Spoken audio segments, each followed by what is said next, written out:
A storm broke over Africa, and it was not carried by wind or rain, but by a voice over the telephone.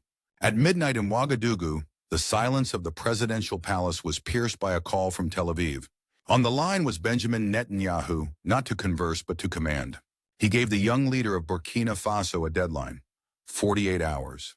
Resign, restore suspended mining deals, reopen the channels of security. It was not negotiation. It was submission wrapped as diplomacy. Here was a paradox carved in the night. A $20 billion economy ordered to obey the will of powers measured in trillions. Was Africa still sovereign, or was it only a ledger of contracts waiting to be enforced? The clock began to tick. Each second carried not only the threat of collapse, but the weight of history itself. And standing before it was one man, Ibrahim Traoré, whose choice would echo across continents. Do not look away. What unfolds here is more than a headline. It is a turning point in the map of our century. Subscribe and stay with us, because the next few minutes will show you how defiance can redraw destiny. The ultimatum arrived not with tanks at the border, but with a voice pressed into the midnight air. Benjamin Netanyahu demanded compliance. Ibrahim Traoré must resign. Israel's suspended mining concessions worth billions must be restored, and the doors of military cooperation reopened. The deadline was fixed: 48 hours. No debate, no dialogue, no space for dignity. Inside the palace of Ouagadougou, advisors recognized the script at once. It was the language of coercion, the tone of regime change dressed as diplomacy. For decades, African leaders had faced similar ultimatums. They had been told to bend for aid, to yield for loans, to trade away sovereignty for survival. Yet here, in this hour, the pressure was written not on paper, but on the very air their president breathed. The symbolism could not be ignored. Burkina Faso's oil, its gold, its soil itself were being reduced to digits on a foreign balance sheet, denominated in United States dollars. A nation's heritage, measured not in memory or sacrifice, but in commodities per ounce and barrels per day. This was not negotiation. It was accounting with a whip. And outside those palace walls, the people felt the tremor. Word spread quickly of the ultimatum, carried in whispers from markets to mosques. Mothers cradling children recalled their elders' stories of colonial dictates, while students debated whether history was merely repeating itself with new actors. How long, they asked, must independence be paid for with the coin of submission? The ultimatum lit a fuse. It was more than a political threat. It became a mirror held up to Africa itself, a question of dignity in the face of giants. Could a small nation, landlocked and fragile, stand in defiance of a financial empire that weighed itself in trillions? Could sovereignty itself be wielded as a weapon? In those tense hours, Traoré became more than a head of state. He was a symbol of a continent's unfinished journey. His silence was heavy. To bow would mean safety in the immediate term, but at the price of future humiliation. To resist would mean peril, isolation, perhaps even collapse. Yet the palace corridors echoed with a phrase repeated among his closest circle: better a people standing in hardship than a people kneeling in comfort. Beyond Ouagadougou, the world began to stir. In European capitals and Washington, diplomats whispered of contingency plans. On stock markets, rumors swirled that instability could shake the price of gold. Commentators asked whether Burkina Faso's government could even last the countdown. The pressure was mounting, not only within but without. And yet, in the very framing of that 48-hour clock lay a paradox. Those who issued the ultimatum assumed fear would force obedience. But fear, once exposed, can transform. It can harden resolve instead of breaking it. As the minutes slipped away, the question was no longer whether the ultimatum would expire, but what would happen when it did. The palace lights burned deep into the night. Advisors drafted statements they might never release. Families prayed. Soldiers watched the horizon for signs of unrest. And the young president stood at the edge of decision, knowing that his choice would not only determine his future, but the fate of a nation, and perhaps the precedent for an entire continent. Would Traoré bow or break the clock itself? When the ultimatum reached its sharpest edge, silence might have meant surrender. But Ibrahim Traoré did not whisper. He spoke a single word that cut through the fear like a blade. Never. In that one syllable, the countdown shifted. What had been a demand for resignation became a declaration of defiance. That word ignited something larger than politics. Without nuclear arsenals, without fleets of aircraft, Burkina Faso's weapon was refusal. And refusal, voiced with conviction, became a kind of power foreign capitals had not anticipated. It was the assertion that dignity could not be auctioned like shares on Wall Street, nor calculated in the digits of treasury bonds. Sovereignty itself had been made into a shield. Almost immediately, ripples of resistance began to form alliances. From Caracas came a message of solidarity. Venezuela offered asylum, not as escape, but as assurance that Traoré would not be cornered alone. From Tehran came promises of cyber defense, a firewall against invisible attacks. The battlefield was no longer defined by borders, but by lines of code, where sabotage could erase millions of dollars in a single breach. Moscow entered the frame, signaling readiness to dispatch advisors, a gesture that weighed more in symbolism than in contracts. Beijing extended its hand with loans and infrastructure pledges worth hundreds of millions, a lifeline for a nation whose gross domestic product barely reached 20 billion. For Burkina Faso, resistance did not mean isolation, it meant alignment. The very attempt to pressure one nation had fractured into a map of unexpected support, yet each alliance carried its own shadow. Each promise came with unseen conditions. Was Traoré building freedom or only exchanging one set of chains for another?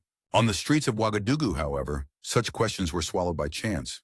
Crowds gathered in defiance of fear, holding banners painted with urgency. We choose Traoré, not Tel Aviv. Mothers carried children on their backs. Elders carried memories of colonial dictates. Students carried conviction that history could be rewritten. But while the people roared, the airwaves began to crack. Western media outlets released slick reports portraying Traoré as reckless, already defeated, even rumored to have resigned. Social networks amplified falsehoods faster than any press release could counter. Narratives shifted like quicksand. One moment suggesting collapse, the next forecasting chaos. This was not just politics. It was psychological warfare. The question was no longer who held the guns, but who held the story. Could truth itself be hacked? If leaders could be erased in headlines, what security did sovereignty really hold? Inside the palace, advisors debated whether the growing chorus of disinformation might spark panic. Banks hesitated to clear transactions. Traders whispered of risk. Diplomats speculated whether Israel's ultimatum was already succeeding in the minds of markets, if not in the streets. And yet, against the noise, the people's voice remained loudest. They had seen their leader reject submission. They had heard the word never. For them, this was more than political theater. It was the test of a generation. The ultimatum was no longer Israel's weapon. It had become Africa's mirror, reflecting whether dignity could outlast coercion. If even truth could be hacked, what chance did sovereignty have? The strike did not come with missiles or marching troops. It arrived in silence, in the blinking of screens, in the failure of transactions, in the hum of machines gone still. Banking systems in Ouagadougou froze without warning. ATMs spat error codes. Families who depended on remittances from abroad, more than $400 million a year, suddenly found lifelines cut. For 2 days, the veins of the economy clogged. Panic pulsed through the streets. Shops refused mobile payments. Students waiting for tuition transfers saw their accounts evaporate into error messages. Traders at markets counted worthless slips of paper as digital money vanished into uncertainty. In just 48 hours, estimates suggested losses exceeding 50 million United States dollars. A crippling blow for a country whose economy rests at barely 20 billion in total. Then the power grid flickered. Lights dimmed across neighborhoods. Hospitals struggled with generators. Phones rang with distortion, and broadcasts bent into strange interruptions. It was not open war. It was the shadow war, where a foreign decree became lines of code designed to paralyze daily life. For the people of Burkina Faso, the ultimatum was no longer abstract. It was lived in empty wallets, in darkened streets, in silenced phones. Yet even as hardship grew, so too did defiance. Crowds did not disperse. They grew. Students, engineers, and activists formed what they called the firewall of dignity. They dissected fake videos frame by frame, exposed manipulated headlines, and flooded social networks with counter-narratives. Within hours, hashtags declaring loyalty to their president trended across Africa. From Lagos to Nairobi, live streams on cyber sovereignty spread, turning the very tools of disinformation into classrooms of resistance. This was the paradox of the attack.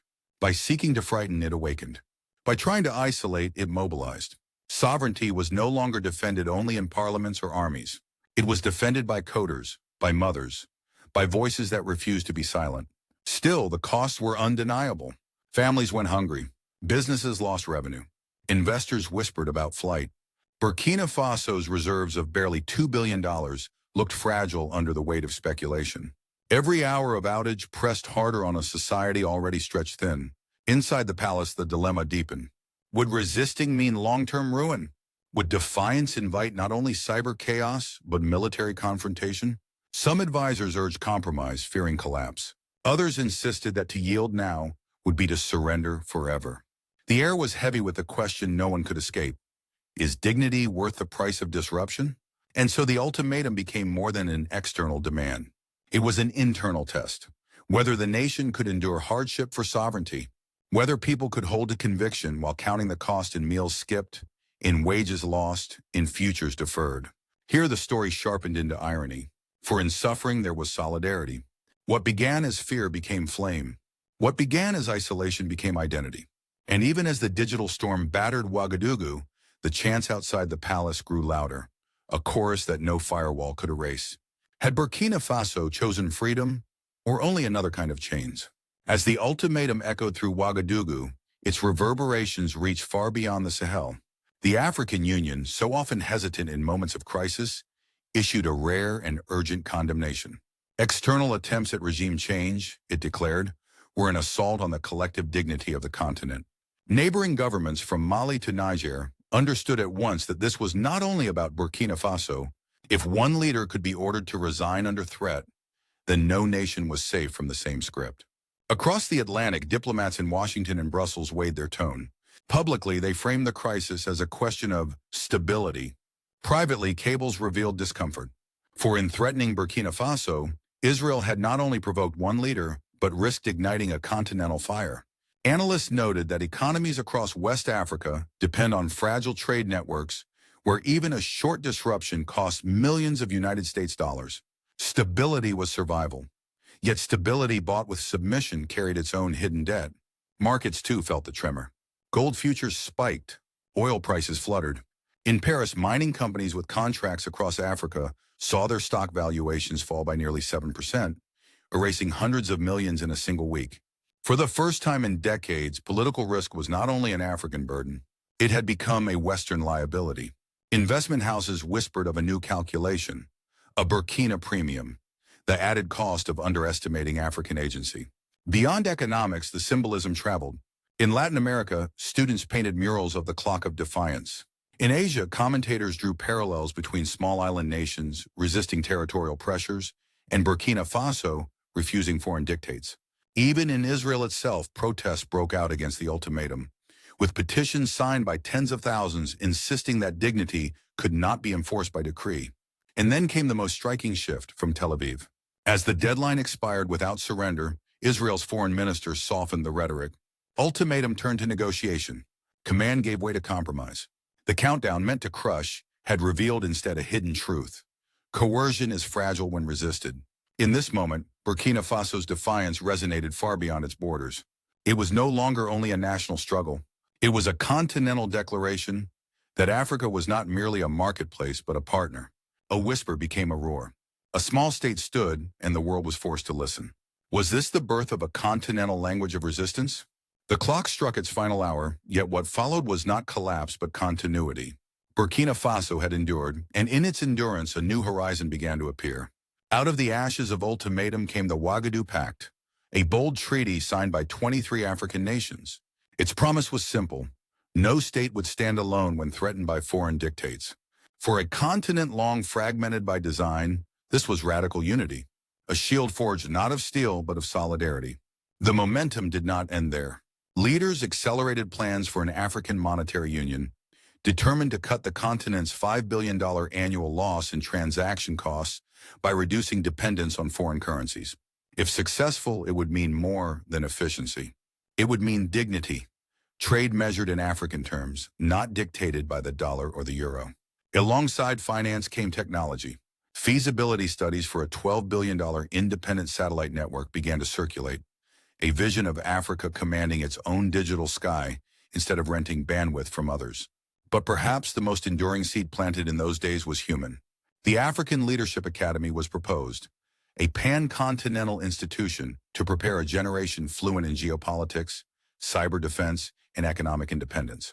For the youth who had live-streamed their defiance, this was not abstract. It was a path to transform resistance into strategy, indignation into institution. Yet optimism was tempered by reality. Alliances with new partners carried conditions. Loans demanded repayment. Military advisors could entangle as much as they could protect. Was Burkina Faso walking towards sovereignty or toward a new dependency painted in different colors? The answer remained uncertain. Still, the symbolism of survival could not be erased. Murals of a ticking clock appeared in Lagos and Nairobi. Songs of the 48 hours echoed from Johannesburg to Dakar. A generation had seen that even the smallest nation could bend the rhythm of global politics if it stood on conviction. The question was whether that conviction could last when the next storm arrived. Could this fragile unity hold when the next storm arrives? The 48 hours that began with fear ended as a declaration. Ibrahim Traoré had not only survived an ultimatum, he had transformed it into a symbol. What was meant to fracture his government instead revealed the strength of a people bound by dignity.